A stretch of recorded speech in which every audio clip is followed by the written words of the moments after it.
सदा सेव्या श्रीमद्भागवती कथा यस्या श्रवण मात्रेन हरिश्चित्तं समाश्रये। भगवंताची कथा सतत श्रवण करावी, सदा सेव्या। काय होतं महाराज, जर भागवताची कथा सतत श्रवण केली तर केवळ श्रवण मात्राने, केवळ श्रवणाने भगवान परमात्मा अंतःकरणामध्ये विराजमान होतात। जो भागवत कथा ऐकतो ना त्याच्या जीवनातलं सर्व पाप नष्ट होतं आणि पुण्य एवढं प्राप्त होतं।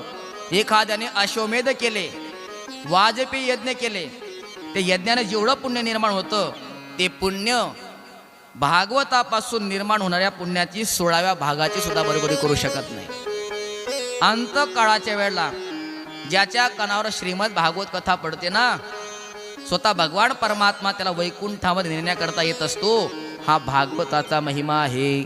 बोलो भागवत भगवान की जय। ज्याला परमगती प्राप्त व्हावी असं वाटत असेल त्याने दररोज कमीत कमी एक तरी भागवताचा श्लोक म्हटला पाहिजे। महाराज आम्ही अज्ञानी आहोत, आम्हाला संस्कृत येत नाही पूर्ण येत ना श्लोक, अर्धा श्लोक म्हणा। श्लोकार्धम श्लोकपादम वा नित्यम भागवतोद्भवम। आम्हाला अर्धा सुद्धा श्लोक येत नाही, मग अर्ध्यात अर्धा म्हणा। कोणता? श्रीकृष्णाय वयम नमः। एवढं जरी म्हटलं तरी त्या व्यक्तीला कधीही अधोगती प्राप्त होणार नाही, त्याची ऊर्ध्वगतीच होणार। हा भागवताचा महिमा आहे।